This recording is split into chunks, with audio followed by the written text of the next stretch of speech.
jagati putra padam cha lebhe dugdha vasuni vasudha sakalani yena yadvenamutpatagatam dvijavakya vajra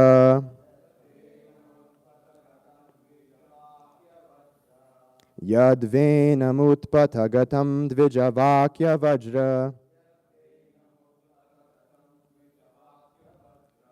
nishplushta porushabhagam niraye patantam nishplushta porushabhagam niraye patantam tratvartito jagati putra param chalebhe tratvartito jagati putra param chalebhe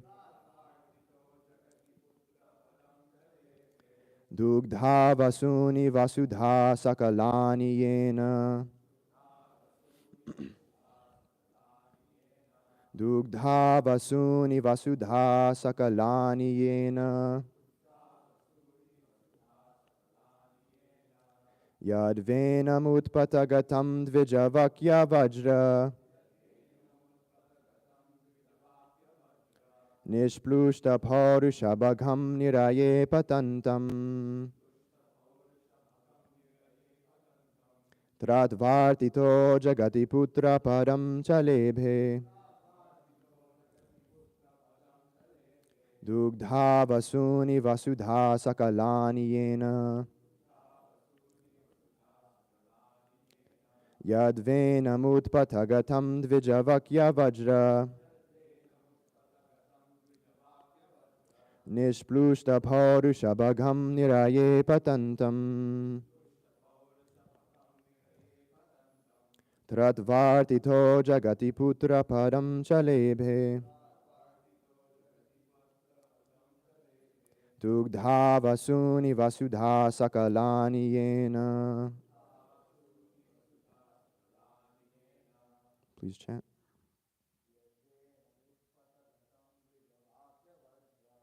Yadvenamutpatagatam dvijavakya vajra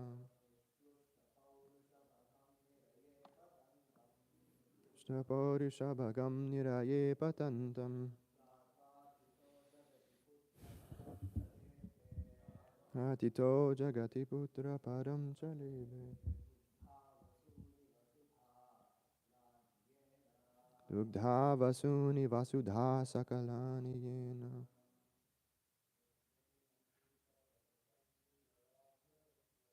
yadvenamutpatagatam dvijavakya vajra nishplushta porushabhagam niraye patantam tratvartito jagati putra param chalebhe dugdha vasuni vasudha sakalani yena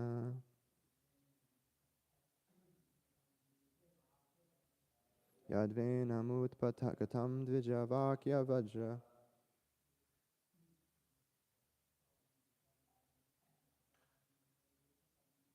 nishplushta porushabhagam niraye patantam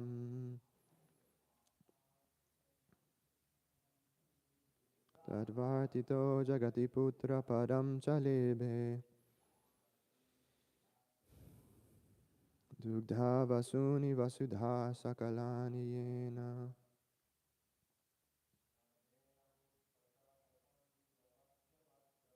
yadvenamutpatagatam dvijavakya vajra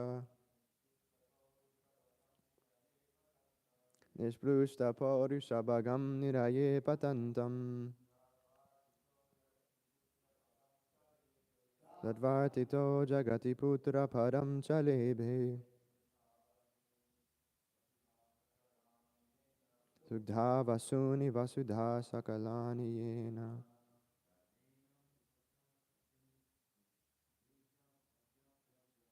Yadvenamutpatagatam dvijavakya vajra.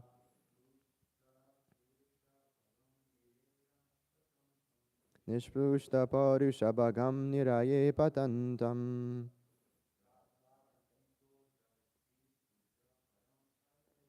Tratvartito jagati putra padam chalebhe.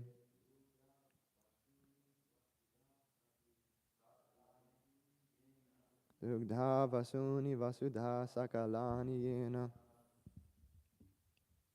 Any other of the men want to chant? Mataji?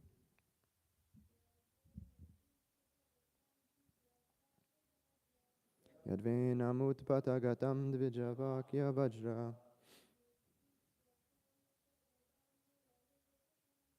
Nishpushta parushabhagam niraye patantam.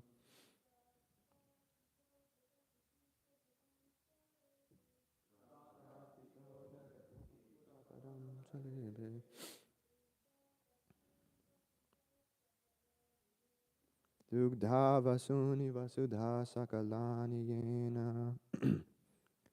Word for word meaning. Yat, when. Venam, unto King Vena. Utpatagatam, going astray from the righteous path. Dvija, of the Brāhmanas. Vakya, words of cursing. Vajra, thunderbolt. Nishplushta, being burnt by. Parusa, great deeds. Bhagam, opulence. Niraye, into hell. Patantam, going down. Tratva, by delivering. Artiyaha, so being prayed for. Jagati, on the world. Putrapadam, the position of the sun. Cha, as well as. Lebe, achieved. Dugdha, exploited. Vasuni, produce. Vasudha, the earth. Sakalani, all kinds of. Yena, by whom. Translation and commentary by His Divine Grace A.C. Bhaktivedanta Swami Srila Prabhupada Ki Jai. Translation. Maharaj Vena went astray from the path of righteousness, and the Brāhmanas chastised him by the thunderbolt curse. By this, King Vena was burnt with his good deeds and opulence and was en route to hell. The Lord, by his causeless mercy, descended as his son by the name of Prithu, delivered the condemned king, King Vena, from hell, and exploited the earth by drawing all kinds of crops as produce. Purport. According to the system of Varnashram Dharma, the pious and learned Brāhmanas were the natural guardians of society. The Brāhmanas, by their learned labor of love, would instruct the administrator kings how to rule the country in complete righteousness, and thus the process would go on as a perfect welfare state. The kings, or Kshatriya administrators, would always consult the council of learned Brāhmanas. They were never autocratic monarchs. The scriptures like Manu Samhita and other authorized books of the great sages were the guiding principles for ruling the subjects, and there was no need for less intelligent persons to manufacture a code of law in the name of democracy. The less intelligent mass of people have very little knowledge of their own welfare, as a child has very little knowledge of its own future well-being. The experienced father guides the innocent child towards the path of progress, and the childlike mass of people needs similar guidance. The standard welfare codes are already there in the Manu Samhita and other Vedic literatures. The learned Brāhmanas would advise the kings in terms of those standard books of knowledge and with reference to the particular situation of time and place. Such Brāhmanas were not paid servants of the king, and therefore they had the strength to dictate to the king on the principles of scripture. This system continued even up to the time of Maharaj Chandragupta, and the Brahmana, Chanakya, was his unpaid prime minister. Maharaj Vena did not adhere to this principle of ruling, and he disobeyed the learned Brahmanas. The broad-minded Brahmanas were not self-interested, but looked out to the interest of complete welfare for all the subjects.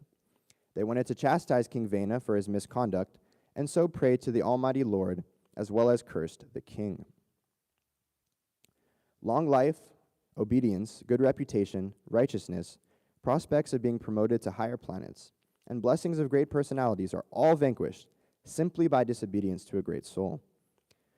One should strictly follow in the footsteps of great souls.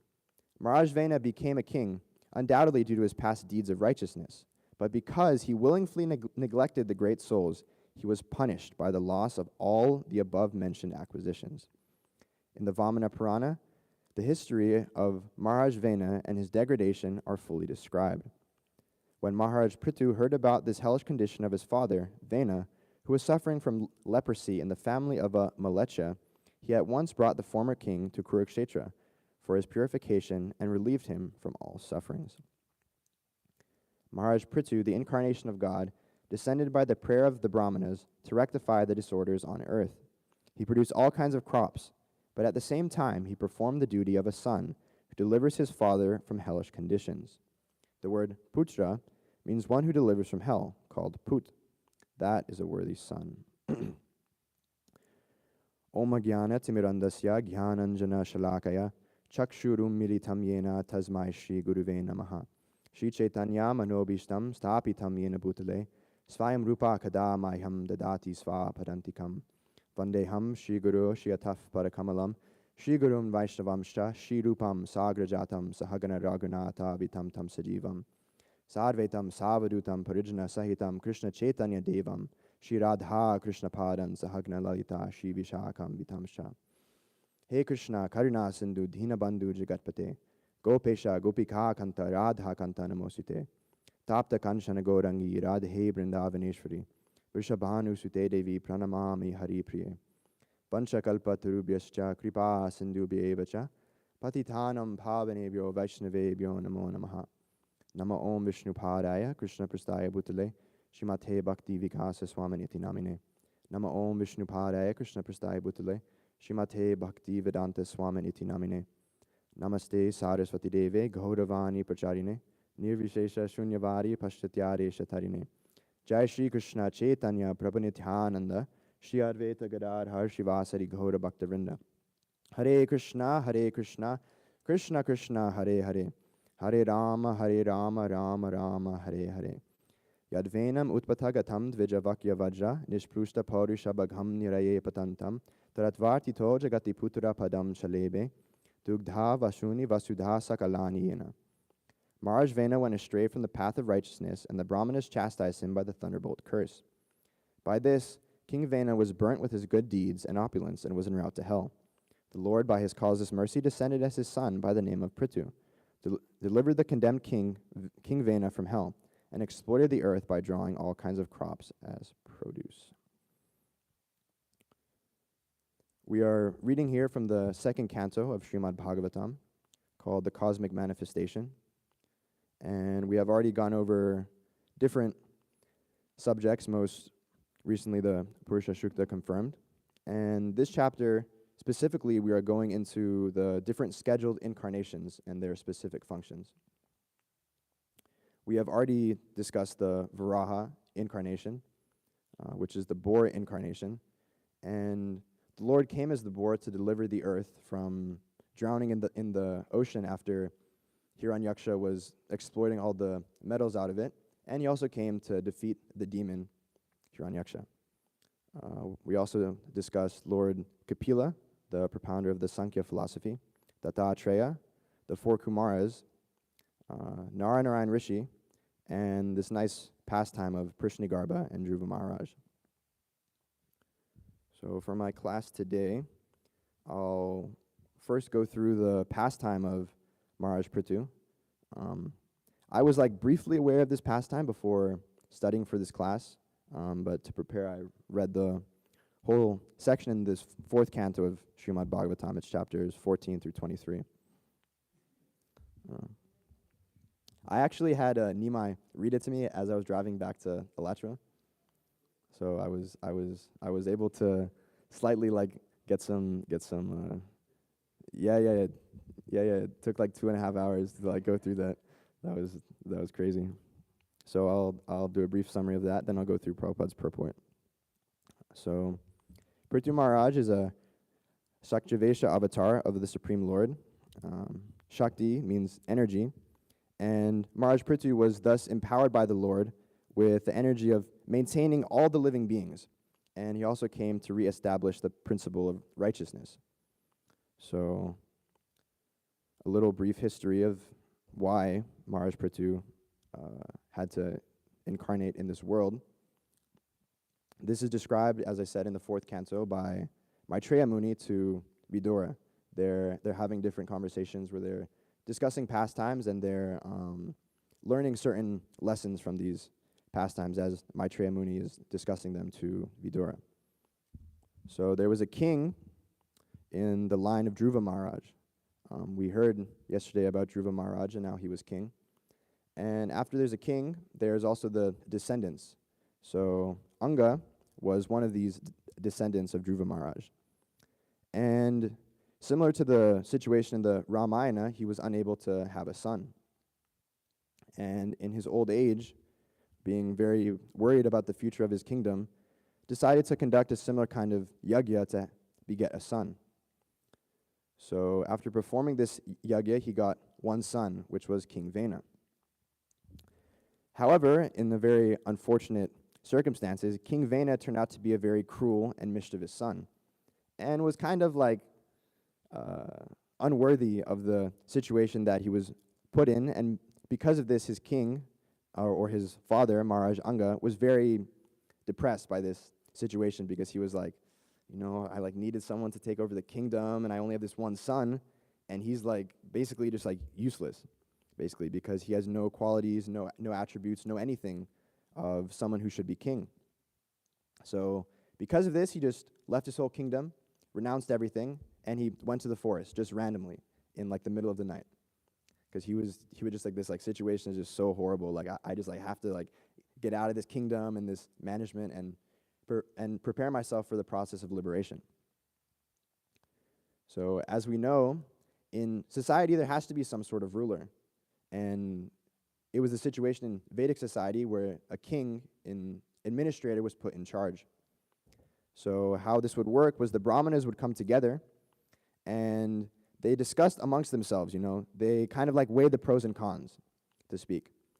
They were like, there's this king, Vena, who we could put on the throne, but he doesn't really have the qualities per se.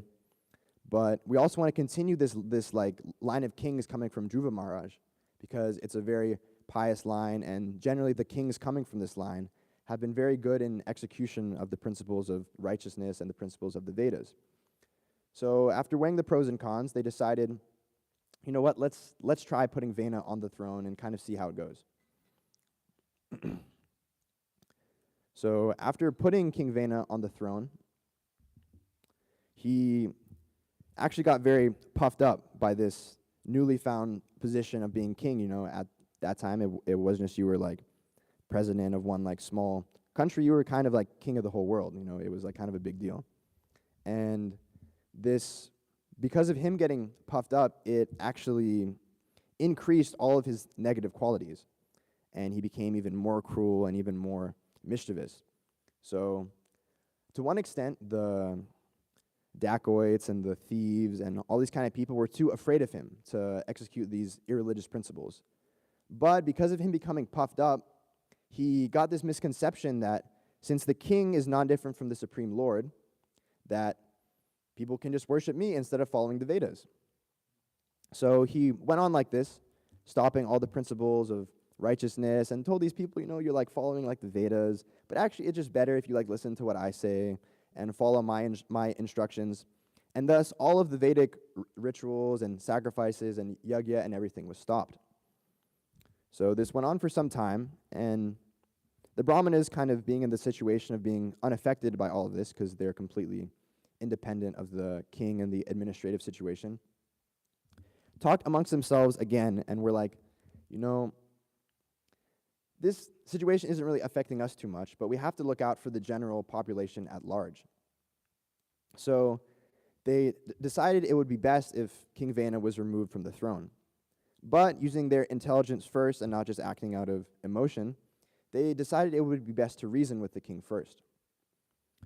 Try to like correct his ways and to get him back on the principles of Dharma and back to following the Vedas. So they went to the king and went to discuss with him for some time. And basically the king told them, like, you're promoting all these Vedas, but they're useless, basically. Basically is what he said. And you should just worship me. I'm the king. The king is non-different from the supreme, so I am the supreme lord. And the Brahmanas were not having any of it. So like is described in this translation here, in this verse, it says the Brahmanas chastised him by the thunderbolt curse. So they killed him, to an extent. So this solved one part of the problem, but it created a whole nother problem. Because like I mentioned before, there has to be someone ruling over the civilization. There has to be a king. There has to be some authority. There has to be someone in charge. And this wasn't the duty of the Brahmanas. The Brahmanas, if they take this position of king in this administrative situation, it gets rid of their ability of impartiality. Because the Brahmanas, they would advise the kings, but they could only do this because they were completely independent of the king. They were not biased. You know, if like you have like a paid servant, or if you get in a position of power, you're generally going to act on your own welfare and on your own well-being, and this sacrifices the principles that the Brahmanas stand by.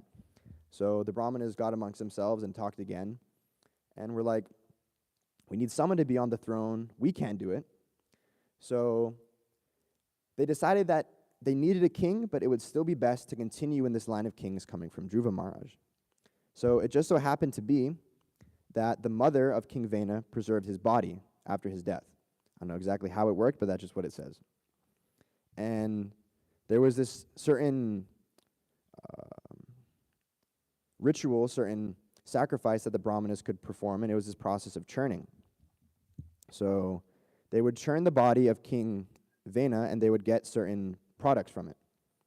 So first, they churned his thighs, the lower part of his body, and born out of all the sinful reactions of the king came a personality by the name of Bahuka, who was I don't know how to pronounce this like race of people so well, but it's the Naishadas, I think.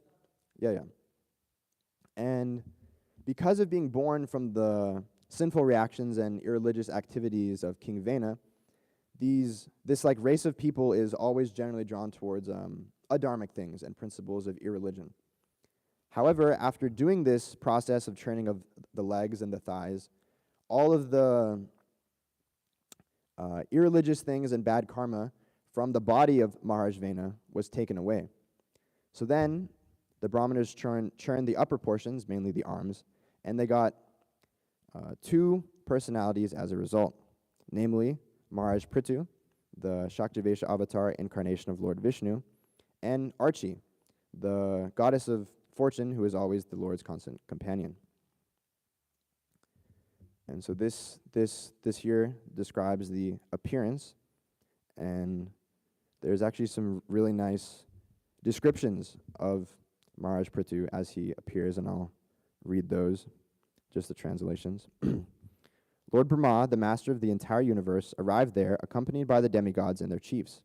Seeing the lines of Lord Vishnu's palms on King Prithu's right hand and impressions of lotus flowers on the soles of his feet, Lord Brahma could understand that King Prithu was a partial representation of the Supreme Personality of Godhead, on whose palm bears the sign of a disc, as well as other such lines, should be considered a partial representation or incarnation of the Supreme Lord.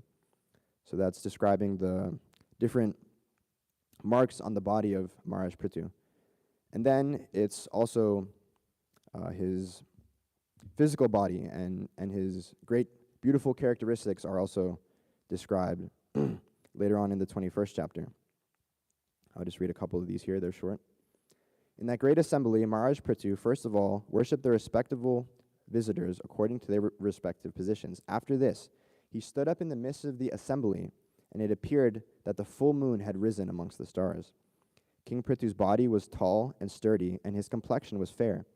His arms were full and broad, and his eyes were as bright as the rising sun. His nose was straight, his face very beautiful, and his personality grave. His teeth were set beautifully in his smiling face. The chest of Maharaj Prithu was very broad. His waist was very thick, and his abdomen, wrinkled by lines of skin, resembled in construction a leaf of a banyan tree. His navel was coiled and deep, his thighs were of a golden hue, and his instep was arched.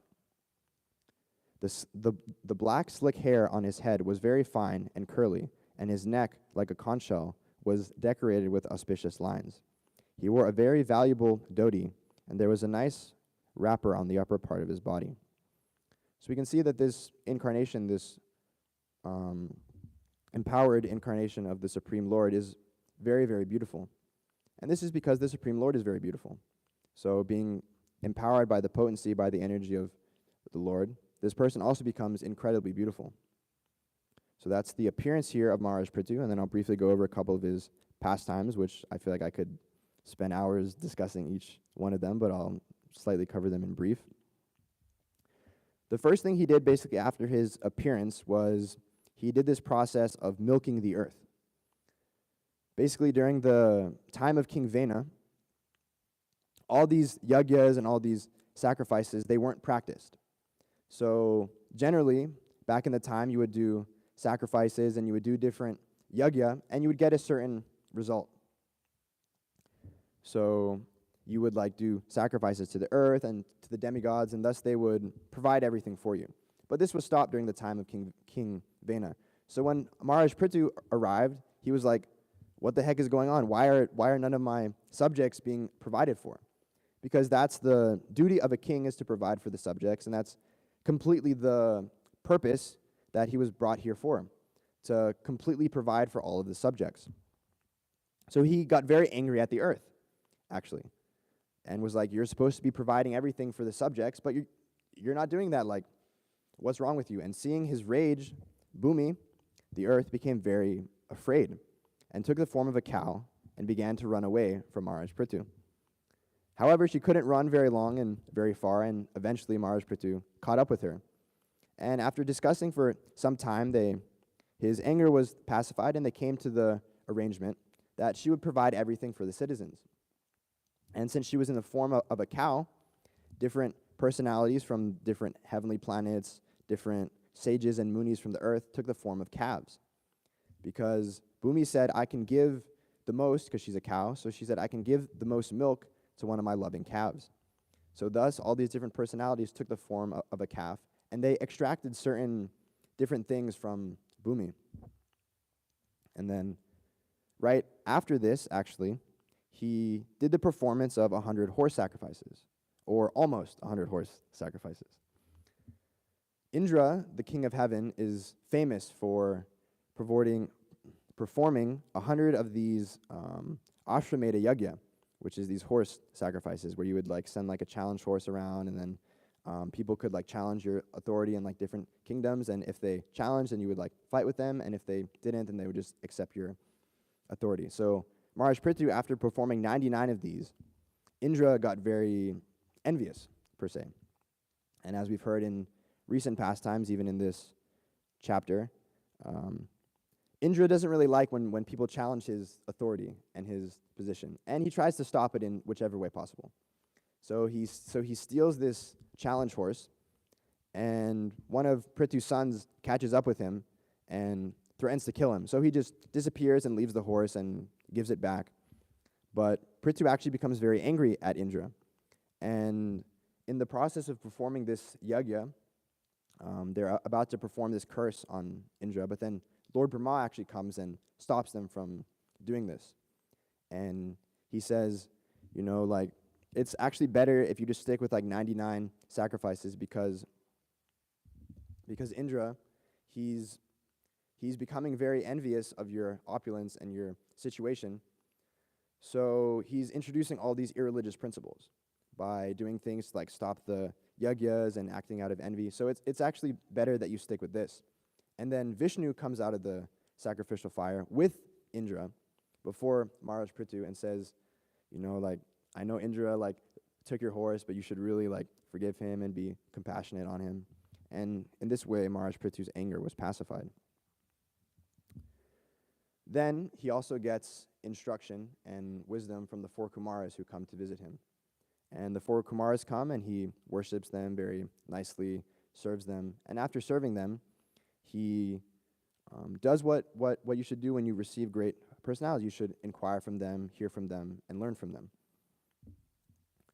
And then, after ruling as a king for some time and engaging in his kingly duties justly and righteously, he decides to leave household affairs and his kingdom, leaving it in the charge of one of his sons, and go to the forest to perform the process of gradually leaving your body, as was described earlier, where you like gradually bring the life hair up to your eyebrows and you like focus it and it goes through your skull. And after this, him and his wife, he did this process, and then his wife she like burned his body, and then she entered the sacrificial fire with him, and they thus attained the benediction of going back to Godhead. So that's a summary of the great pastimes of Maharaj Prithu and King Vena. And now I'll go through different points Prabhupada makes in his purport. The first of which, in the beginning, he discusses the system of Varnashram Dharma. According to the system of Varnashram Dharma, the pious and learned Brāhmanas were the natural guardians of society. The Brāhmanas, by their learned labor of love, would instruct the administrator kings how to rule the country in complete righteousness, and thus the process would go on as a perfect welfare state. The kings, or the Kshatriya administrators, would always consult the council of learned Brāhmanas. So this was the process. The Kshatriyas, or the administrators of the people in general, would go to the Brāhmanas for counsel and for advice.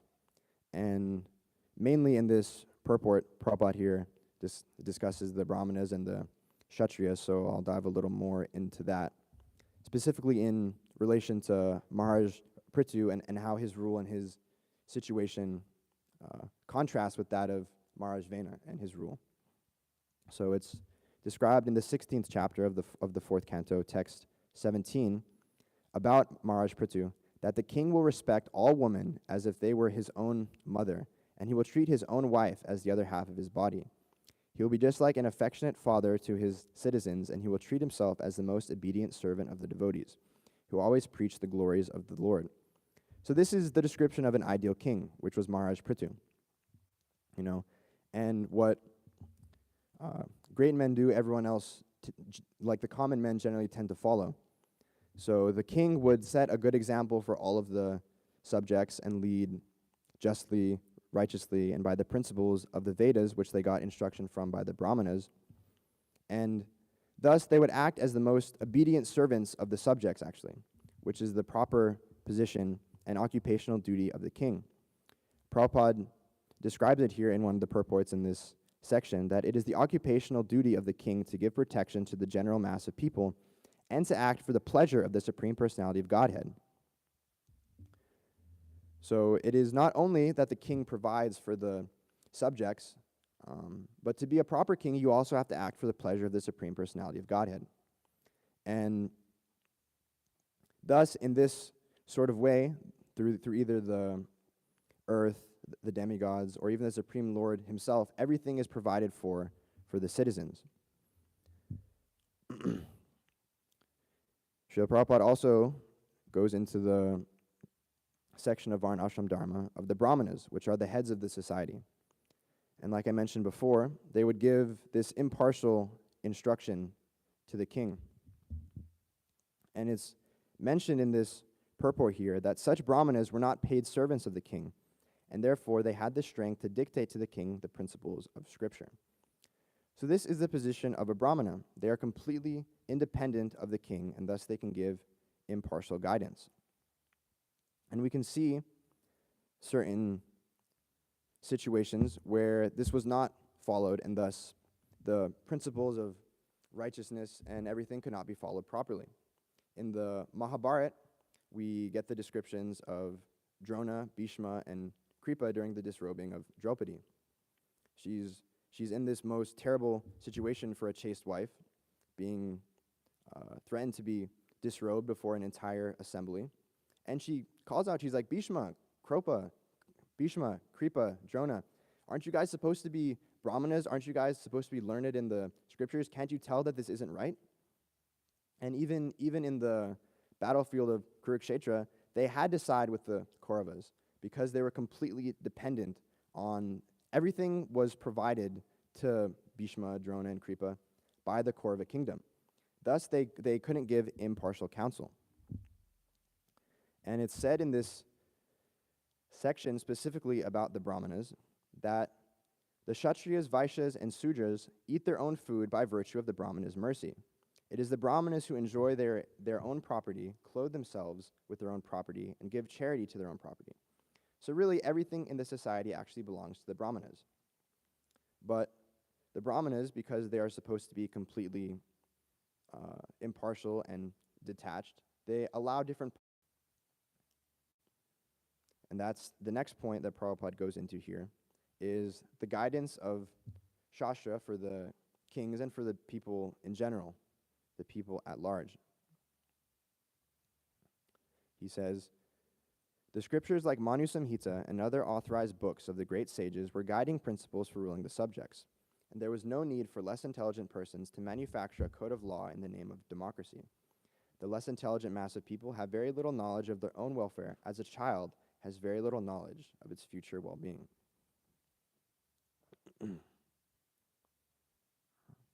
So we can see that Prithu here is leading by example, right? He's an empowered incarnation of the Supreme Lord, but even when the Supreme Lord comes himself as Krishna, he also takes guidance and initiation and lives as a brahmachari in the ashram of Sandipani Muni. So Prithu here, he illustrates this principle of learning from Shastra in that right after his appearance, one of the first things that he did was take instruction from Sanat Kumara. It's said in the 17th chapter, verse 5 of the 4th canto, where it discusses this section, that the saintly king Maharaj Prithu received knowledge from Sanat Kumara, who was the greatest Vedic scholar. After receiving knowledge and being applied practically in his life, how did the saintly king attain his desired destination? So this was what the king was doing. He was hearing, and hearing doesn't just mean the process of something going in your ears and going into your brain, but rather it's hearing with the practical application and actually learning and applying the knowledge that you heard. And this was the process, seeing things through the eye of knowledge, jnana chakshuha. And every single king and every single administrator needs guidance on the absolute truth. Why? Because, like I said, it's to provide for their subjects and the people in general, but a good king not only provides for his subjects, but allows them to engage in the path of righteousness and allows them the opportunity to come back to Godhead. So therefore, they need this instruction from the Brahmanas, and they need this guidance on the process of the absolute truth. And we get the absolute truth and all truth from the Vedas. And we can see in society today the negative effects of people not following the Vedas and taking instruction from them. And we can see that without the process of truth, what's actually happening is untruth parading as truth. And thus, everyone is getting exploited. Instead of getting our knowledge and our information from the Vedas, we are simply just speculating based on what we can perceive through our senses. And as we know, humans are subject to 4 different defects. Can anybody name them? Namely the first one, which is like the cause of all the problems. First, illusion. First, we are under illusion. And then, what happens because we are illusioned? What comes before that? How do we act to commit these mistakes? We have to perceive something wrong through our senses. Yeah. So we're illusioned, and we have these imperfect senses, and thus we make mistakes. And then, because we make these mistakes, what do? We cheat others. Because we do not know what is right and what is wrong. So, based off our own mental speculation and our own concoctions, we cheat people. Prabhupada actually, in a different purport in this section, describes this process of democracy, where Prabhupada says that these democratic laws are just mental concoctions manufactured by inexperienced conditioned souls. So this is the process. Democracy is basically this process where the people in general elect a certain ruler because they like them, they like what they say, they have a good personality. And generally especially in America, whenever somebody's running for office, they make all these promises. Oh, I'm going to do this for you, I'm going to do that for you. And basically they see what their constituents want, and they basically just say what they want to hear. But actually, we practically see that after they're elected into office, none of these promises or any of these things that they promise their constituents actually, most of the time, go through. So really, this process of this democracy and this society without kings is a society without knowledge. And it is simply for the people in charge to exploit the people under them, not actually bring them up to the process of knowledge and of the process of realizing the absolute truth. So it's just simply the blind following the blind. In this regard, Prabhupada says that nobody in this modern society is following the example of Prithu Maharaj, and so they are not making progress in spiritual understanding. So this is a society very, very much like the society in which King Vena established. Very, very different from the society of following the Vedas. The process of the Vedas re-established by Prithu Maharaj. Prabhupada then says in this purport, a little further down, that one should strictly follow in the footsteps of great souls. And what is this? This is the system of parampara.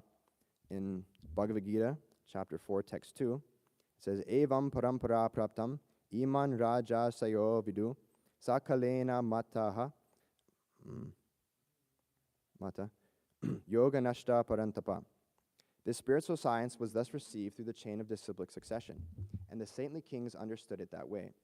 But in course of time, the succession was broken, and therefore the science as it is appears to be lost. So this is the system of parampara, and we can see that during the time of Maharaj Prithu, that right before him, King Vena wasn't following this process, right? This is a descending process where we receive knowledge gradually, and this process is coming down directly from Krishna to Brahma, and then gradually through the application of this through people studying the Vedas, it is applied practically in the kingdom. And we can see that Prabhupada describes, and in the translations here, that one of the first things that Prithu did after his appearance was re-establishing this principle of parampara. It says, if a personality like you, who are so much advanced because of executing the instructions of the previous acharyas, is carried away by the influence of my material energy, then all your advancement may be considered a waste of time. So that is the reality if you don't follow the system of parampara. Everything you're doing is just speculation and a waste of time. It's also described about Prithu in following the disciplic succession that, my dear King Prithu, if you continue to protect the citizens according to the instructions of the learned Brahmana authorities, as it is received by the disciplic succession by hearing from the master to disciple, and if you follow the religious principles laid down by them without attachment to ideas manufactured by mental concoction, then every one of your citizens will be happy and love you, and very soon you will be able to see such already liberated personalities as the four Kumaras. So this is the parampara system, and the parampara system gets passed down through the process of hearing. And like I already mentioned, it isn't just hearing, but it's hearing with application. And it isn't just that you find any random person to accept as your guru, but or that you accept a guru because you like what they say, or you follow some instructions of your guru because you like these instructions, but don't follow these instructions because you don't feel so strongly about those instructions, or think that you are so powerful per se that, oh, this like guru stuff, it's like okay, but like I can actually realize everything for myself. And I was on book distribution yesterday at the airport, and it's very common for us on book distribution to run into these kind of people. You like show them the books, and they're like, no, like actually, like I don't read. I just like get like all this like knowledge and like everything that I need to know, like it just like comes to me, and like I can just like know everything. Like I don't need anybody else to tell me what to do. I'm like, what the heck, like. And then these people, they claim to be God. I'm like, God is the supreme controller. You cannot even control when you pass through. And even higher than that, God is all-knowing, and he knows everything. And at the airport, there's these glass walls so you can see through them. But even if these people are looking through and they're looking at people having a conversation, they cannot even tell what they're saying. So what is this claiming that you are God? And we also see that, at least for me, growing up, I would see this in different situations, that people would love performing kirtan, and you would ask them to like do kirtan in the temple or to play the mridanga for you, and they would do so like very enthusiastically, and they would always be like ready to attend kirtan. But the minute you would suggest that they would do some like menial service or wash the dishes or go on book distribution, you couldn't find them. They would just disappear. So it isn't just that you follow the instructions that you like, and the things you don't like to do very much, even if your guru or an authority is telling you to do it, you're like, I don't really like doing those things too much. But really, accepting a guru means service, and Krishna consciousness means service. And we should have this attitude of selfless service. And what is this service? If like someone comes to your house, for example, and you're like, oh, let me like serve you very, very nicely, what would you like to drink? And they say, I've just come a long way. If you could please get me some nice, cool, refreshing water. And then you come back and you bring them a cup of hot milk. And they'll be like, what the heck? I like asked you for a cup of water, and you've been asking to serve me nicely, and I've traveled a long way. I would like something cold to drink. And the person who's serving you says, no. I think it would be so much better for you to drink this hot milk because I like hot milk better, and it's what I think would be best for you. What kind of service is this? Right? So this is why we have to hear. Prabhupada quotes in the Chaitanya Charitamrita that one does not need to change his position, simply hear from a bona fide source and apply them in life. Thus one can go back home, back to Godhead. So this is the process and the benediction of hearing from a bona fide spiritual master, that we can all go back home, back to Godhead by this parampara system. In this one section, this is the last point that I'll touch on here in this system of parampara, is that Prabhupada emphasizes that one should strictly follow in the process of great souls. And this is why the process of varnashram and varna and ashram is so important, because where does one learn how to strictly follow these principles? It's actually in the brahmacharya ashram. One of the translations of brahmacharya is strictly following. So a brahmachari in the ashram of his guru learns discipline, responsibility, regulation, and acceptance of authority, because how else can one strictly follow the instructions and the principles of the guru without cultivating these certain instructions? Without discipline, how can you stay strongly and strictly to what your guru says? If you don't have responsibility, if your guru tells you to do something, you might not be able to follow through with it. If you don't have regulation, you might be doing your service and following the instructions for some time, but then you could fall away from it. And ultimately, if you can't accept an authority in the brahmacharya ashram, how can you accept a guru, right? So this is how perfect this system of varna and ashram is. And it's really the solution to all the problems in our society. And simply by re-establishing this and following this process, we can solve so many problems that we see here. The next point Prabhupada makes here in the purport, and it's a very heavy and important point, is that all good qualities are lost simply due to disobedience to a great soul. And we can see in the case of King Vena that due to not following his gurus and his guides and the Brahmana authorities, he lost everything. He lost all of his good qualities, and ultimately he lost his life. And at least for for me, when I was going through this pastime and looking at the different ways that Maharaj Vena was disobedient to the Brahmanas, I thought of like the different 10 offenses to the holy name. And there are two specifically that like stuck out to me that were committed by King Vena. Can anybody think of them? Yeah, that's one. And then, yeah. So how can you not only lead, but how can you act as a king and act as an example and authority of the Supreme Lord, which is what the king is, if you can't even stray away from these offenses against the holy name, which is not different from the Lord himself? So in this way, King Vena disobeyed the injunctions and the instructions of his authorities, and he also blasphemed the Vedic literatures. So this process of offense is one of the main ways we can hurt and disobey these great souls.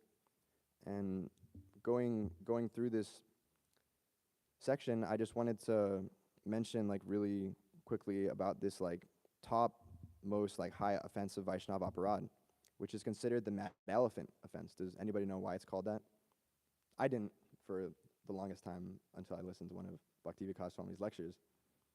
But because, you know, in America, we don't really have elephants, and you just like mad elephant, I guess an elephant's big, and if it gets angry, it can like do some stuff. Like, I didn't even know that elephants got angry, really. But this mad elephant offense is actually described that the elephant, when it gets angry, it like starts to destroy things. And the elephant is actually so intelligent that it can realize that the master is actually going to kill it after it does all this destruction. So it's like, oh, I'm going to die anyway. Might as well do as much damage as I possibly can. And this is what Vaishnava Aparad does to our Bhakti Lata Bij, to our creeper of devotional service. It completely stops all of our progress in our devotional service. And you know this creeper and this devotional service is described as that Bhakti Lata. So it needs sunlight, water, soil, protection. You need to take the weeds. And it also needs to take shelter of a tree. Because these creepers, you know, they aren't like trees or like bushes. They don't grow up on their own. They need something to grow up on. That's why like you like see people put up these like terraces and these fences, and the creepers grow up on that. So we can see that if we're making these offenses, we'll see some change in the sunlight and the water and the soil, so in our hearing and chanting and our execution of devotional service. And ultimately, we'll see that by these offenses, we aren't connected to the parampara. Next point Prabhupada makes in this purport is that Maharaj Prithu, the incarnation of God, descended by the prayer of the Brāhmanas to rectify the disorders on the earth. One of the, for some time I was going through Srila Prabhupada's lectures on the Bhagavad Gita. And in these early chapters, he makes this point a lot, that Krishna descends to the material world for two purposes. And it says in Bhagavad Gita, chapter 4, text 8, that Krishna comes to deliver the pious and to annihilate the miscreants, as well as to reestablish the principles of religion. I myself appear millennium after millennium. So Prabhupada would say that Krishna comes for two reasons: to deliver the devotees and to destroy the demons. So Prithu Maharaj also did this, right? The citizens, the people in general, they were suffering. And Vena, at the time, and after his removal from the throne, there was nobody left in charge. So therefore, all these principles of irreligion and of adharma were running rampant throughout the society. So therefore, Maharaj Prithu came to deliver the devotees, to deliver the subjects and the people in general, and to destroy the demons and everyone who was executing the principles of irreligion. The last point that I'll make here on this purport is at the very end, Prabhupada describes that the word putra means one who delivers from hell, called put. that is a worthy son. And in this pastime and in this story, we have two sons. We have King Vena, who is the son of Anga, and we have Prithu, who's considered the son of Vena. And it's actually described right before the pastime of Maharaj Prithu and King Vena. Prabhupada describes in these purports that Vena, due to his being an improper son, actually put his father in so much anxiety. And Prabhupada said that a son without good qualities is just like a blind eye. Why? What is the purpose of the eye? To see. With a blind eye, you cannot fulfill the purpose of the eye. And what does a blind eye do? It just gives you pain. So Prabhupada says that a disobedient son is basically useless, and it just gives you pain, just like a blind eye. And going through this section, one verse came to mind in Srimad Bhagavatam, Canto 3, Chapter 14, Text 12, of Rishabhdev's teachings, that one should not become a father or mother unless one is confident he can beget children whom he can deliver from the clutches of birth and death. And after reading this section, it appeared that, it seems like it's the son who actually delivers the father, and that's why one has a son. And Prabhupada actually elaborates on this further in the 21st chapter of this 4th canto, that they all declare that the Vedic conclusion that one can conquer the heavenly planets by action of putra or son was fulfilled for the most sinful Vena, who had been killed by the curse of the Brāhmanas and who was now delivered by the darkest regions of hell by his son. And in this purport here, Prabhupada describes that marriage is not intended for sense gratification, but for getting a son fully qualified to deliver his father. If a son is raised to become an unqualified demon, how can he deliver his father from hellish life? It is therefore the duty of a father to become a Vaishnava and raise his children to become Vaishnavas. Then, if by chance the father falls into a hellish condition of life in his next birth, the son can deliver him, as Maharaj Prithu delivered his father. So it's twofold like this. The father has to try his best to make his son, who is a Vaishnav, so because, one shouldn't become a father guru unless they can have that ability to deliver the son. But it's also just in case the father falls away from practicing, that the father can instill these qualities of a Vaishnava within the son. So just in case that the father stops following, or like it says in his next birth, he descends into hellish life, the son can actually then rescue. And I'll just make one more quick point, that this made me think about this mission and this process coming down from Lord Chaitanya. That we're going out on book distribution, and we're going out on Sankirtan, and we're seeing so many people really in the darkest, deepest, most hellish condition of life. And in our sampradaya, it isn't just about us and ourselves, I want to go back to Godhead and I want to enjoy with Krishna. But really it's, I want to get there, but how many people can I bring with me? And how many people can I bring to Krishna consciousness in the process also? And this is the mood of the Sankirtan Yajna. And it's described in the translation to this verse that the Lord, by his causeless mercy, descended as his son by the name of Prithu and delivered the condemned Vena from hell. So this is what Lord Chaitanya did for the entire world. Lord Chaitanya is described as what? The most merciful incarnation. Why? Because he's giving out the highest love of God to just anyone and everyone who will hear. And this is what we are doing every day by going out on Sankirtan, Harinam, and going out on book distribution. And that isn't the end of Lord Chaitanya's mercy, though. He's even more merciful because he allows his devotees and he allows us to serve him by also propagating and engaging in this Sankirtan. And it's described in the Bhagavad Gita when Krishna is talking to Arjuna that we are but an instrument in this fight. So Lord Chaitanya Mahaprabhu was so merciful that he allows us to act in his service, and he allows us to also give the mercy to the people in general. And last point, that Prabhupada says that if one is full in Krishna consciousness and his life is devoted to the Lord's transcendental service, he is perfect. So I will end my class there and open it up for any questions, comments, corrections, and anything anyone might have. It's loud.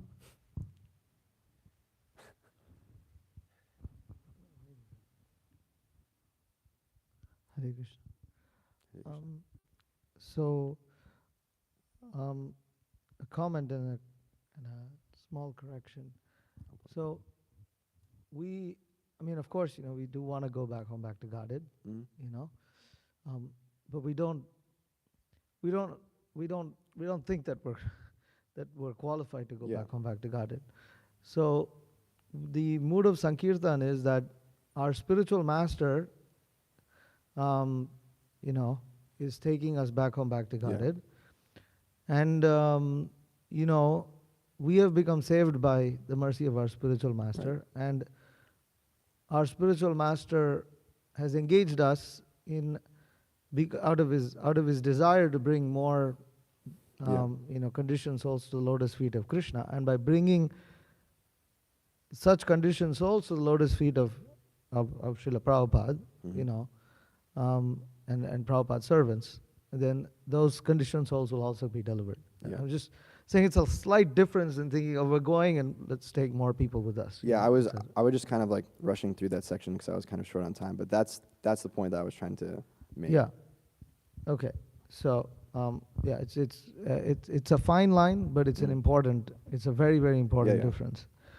Okay. This point about that's a good point you made about you brought that out, that how Maharaj Vena caused so much anxiety to his father, King Anga.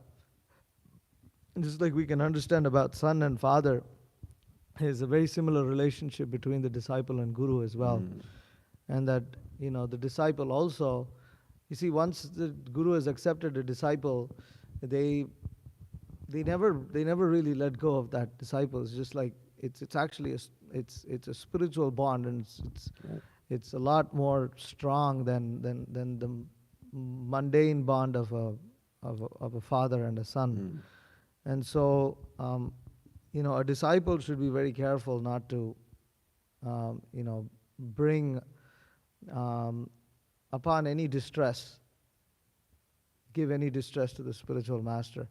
And this is a very, very important point, because we can mess up our lives in so many different ways, and ultimately who gets affected is the spiritual master. He becomes sad. For instance, fighting amongst different disciples and things like that, and or not following properly, not following the instructions. So many things. So many things can be said about that. So yeah, I mean, it's a small point. It's said, right, that at the time of initiation, that the guru becomes the father and the shastras become like the mother. Any other questions, comments, corrections? Just an important point, and so in this purport, is Prabhupada just makes very clear, like the Brāhmanas and their train of thought is not looking down upon the rest of the kingdom, and whatever there may be Shudras and Vaishyas and the Kshatriyas are there, but they're not situated on that platform of these people are lower, but they're constantly thinking about their welfare. They're not looking at them as, oh, this guy's inferior, this guy's more superior, this guy we should care for him. Actually, Brāhmanas don't do that. Brāhmanas, they're vidya vinaya sampanne, brahmani gavyastine, sunichaiva swapakecha, pandita samadarshinaha. So they see with equal vision. The Brāhmanas don't see like that. Some people defected with, those who are defected, they think the Brāhmanas are feeling so proud, and they're looking at all the kingdom as the lower, but actually they're not. They see them and they see what is best for them, and they try to see in that platform. Only those who are like of of inferior knowledge, who are actually contaminated with the offensive mentality. They start to, oh, this person, he's neophyte, he's higher, or I'm higher than him. And although that distinction is there, is naturally known, one does not just, it's like I've noticed in Prabhupada's books that the Brahmanas don't do that. One who's a Brahmana, he does not do that. He sees equally in the person, but he sees where they're at and acts accordingly for their welfare. Right. Not out of envy, not out of greed, not out of lust. What is that? What is the term? What is the term Krishna Keshav made? Lag, not out of lag. But out of proper vision, with a Krishna conscious vision. So it's just an important point that Prabhupada is making throughout that purport, that a Brahmana, he's always out looking at the welfare of others. Yeah, he says that they provide like guidance based on these standard books and they apply it to like a particular time and place. Yeah, like a labor of love. And yeah, and I kind of touched on that point when I was reading like the pastimes of Maharaj Prithu, where like the Brahmanas, they were basically unaffected by the situation of King Vena, but they thought for the general mass of the population, like, we will be okay, basically, but we need to do what's best for everyone equally. Mitran Prabhu. I have a small point. So the reason the Brahmanas are going involved with Vena is because he stopped sacrifices throughout the kingdom. They're even okay and like aware of his like cruelty, but like when he stopped the sacrifices, then they got involved and they approached Maharaj Vena to like, because that's what the Brahmanas like dependent on. The sacrifices are also offered to like Vishnu. So it's like, all good things come about. The rain doesn't happen. So they approached Vena and like basically like sweet words. They told him, hey, you should like allow these sacrifices. And then he said that thing like, you should worship me as God. And then when he said that, they killed him. So. Vishnu Prabhu. That's a really good point, because you'll see that Prabhupada, he criticizes the capitalists and he criticizes the communists. But you will see that among the capitalists and the communists, he preferred the capitalists over the communists, because the communists were trying to occupy the position of God, whereas the capitalists were just greedy, selfish people trying to just make a lot of money. And Prabhupada observed that in general in capitalist countries, Krishna consciousness could be spread. And at least, he's making this point because the Brahmanas ultimately what they care about is yajna, they care about sacrifice. And even though the capitalists and communists are both demons, in capitalist societies, you can do a book distribution, you can do Harinam, you can do the Sankirtan, we can have the Sankirtan movement go on. Whereas in communist countries, you can't do it. You can't do it. And therefore, Prabhupada, in many places, he spoke about how the communist countries are doomed, simply because, they do not allow Krishna consciousness. They're openly and vehemently atheistic. Right. And it's the same case even today, as you still see that. Yeah. Kalki Prabhu? Hare Krishna. Hare Krishna. I just have a question. The problem makes a point in the purport. Let me just see if I can pull it up here. Let me see exactly. So he talks about how that the Brahmins were independent, and then he said the Brahmins were not paid servants to the king, and therefore they had the strength to dictate to the king on the principles of the scripture. So my question is that in our society today, like there's like talks about like Brahmins and independence and things like that. Like, what if you could just like clarify like what exactly it means to be an independent Brahmin? Because nowadays like people understand that like a Brahmana is like whatever, they don't have like a job and whatever, they're like they live in the temple or something. But even there's like some dependence there, like a Brahmin living in the temple. You mean like what like a Brahmana means in like the current like scope of like the current. Yeah, like what does it mean, like an independent, like what does that mean exactly, and what does that look like? I see. I mean, from my understanding, they just have to be like, detached from all like these like main positions of like, not like positions of authority, because obviously they still have to give guidance, but I think even His Holiness Bhakti Vikash Maharaj makes this point that all these like gurus in ISKCON previously, they were also like the leaders and the organizers, and this wasn't necessarily what Prabhupada wanted, because the Brahmanas and everybody else are just supposed to give like that advice. So the Brahmanas should be able to give this impartial advice and not be like tied to like some sort of leadership position, but they should also be given the power, like it's described in this pastime, to be able to see, okay, things aren't going right, so we need to make a change in the system. So they like should be like detached from I mean, obviously we have to do what's possible, and during Prabhupada's time, he utilized what Krishna was giving him, but gradually we can make it so that the Brahmanas can just be strictly involved in this process of just advising and studying the scriptures and giving advice to different leaders in our temples and in society. But they should also, but that power should also be there, and that understanding broadly should be there, that, okay, the Brahmanas are definitely those people that are still like the highest, and they should be respected as the highest, and they should still have that power to usurp the system if they deem it necessary. I don't know if anyone else has other thoughts on that, but that was just my general understanding.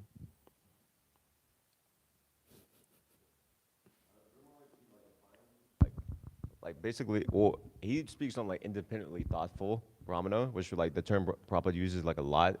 So like it seems like an independent Brahmana means an independently thoughtful one, because the Brahmana is obviously like dependent upon Varnashram like culture. And then it also so Guru Maharaj was making the point, independently thoughtful means like it's not like, in other words, you don't get like wrapped up in whatever is going on in like the modern world. Just like Srila Prabhupada, like he was like openly against like, you know, the moon landing. Even the whole society accepted it at the time. He was like openly against women's rights, or not women's rights, but, you know, feminist movement. Even though it was like gaining like huge traction in the West. So whatever is like going on, like, you know, those kind of like whatever like societal, social changes, the Brahmana isn't like, in other words, he doesn't like becomes like weighed down by that thought. He like thinks in terms of like Shastra. That's what Guru Maharaj was saying in one lecture I heard. So, a Brahmana has needs, but he realizes these needs are satisfied by dharma, and he executes his dharma, and he depends on Krishna to take care of the rest. Yeah. This is the quality of detachment that he has. It does not mean that because he is detached, he is right. So as you know, Chandan just pulled this up. So real independence means complete faith in the mercy of the Lord without dependence on the conditions of matter.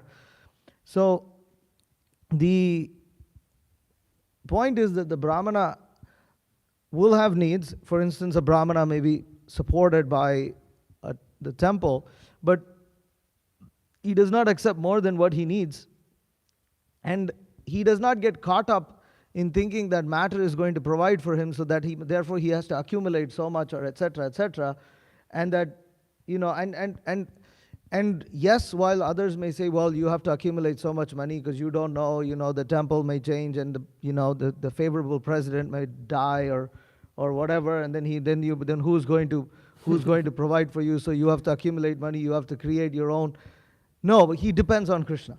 That is Brahmana. I mean, it's because of, and in this regard, there are different classes of Brahmanas. There's one class of Brahmana who keeps enough that he needs for 1 month. There's one class of Brahmana, Prabhupada speaks, this is explained somewhere. There's one class of Brahmana who keeps enough that he needs for 1 week, and then there's one Brahmana who keeps just enough that he needs for the next day, and then the highest class is one who just accumulates what he needs for today, and then tomorrow he goes and again begs and gets more.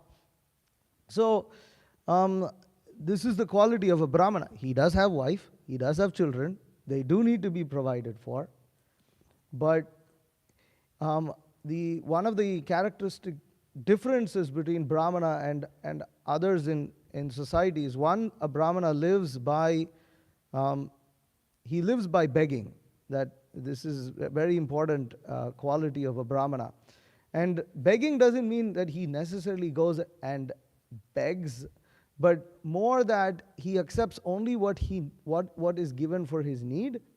And even if a particular situation may occur where the person who, or the way his needs are coming, that particular source is trying to demand him to do something adharmic, something that he should not do, he would rather give up his need and like depend on Krishna rather than perform something adharmic, because his conclusion is that dharma will protect me, I'm going to do the right thing. And that is why Drona and Kripa made a mistake. They made a big mistake. And that is said to be the downfall of the Brahminical caste, right there. Is that, yes, Drona and Kripa should have allowed themselves to be thrown out by Duryodhana, but he didn't, they didn't do that. So this is the important point, that Brahmanas are, they're not paid servants. They just don't do anything and everything, whatever is being asked. This is a big subject matter, but devotees often confuse Kshatriya duties to being a temple president. That's not really true. Ours is an entirely Brahminical society. We are trying to establish Varnashram Dharma, but that's on the farm. Inside the temple, we may identify certain characteristics of certain devotees, but actually, the entire society, even the members of the GBCs, are all Brahminical. Yeah. And they're meant to remain Brahminical.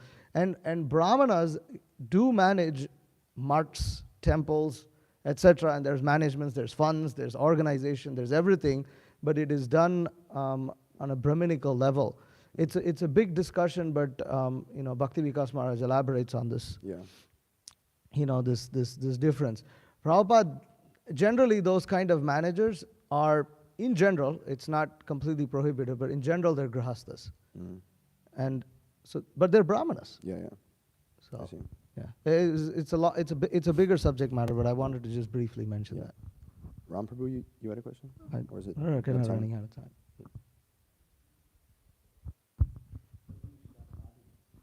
Masji, you have a question?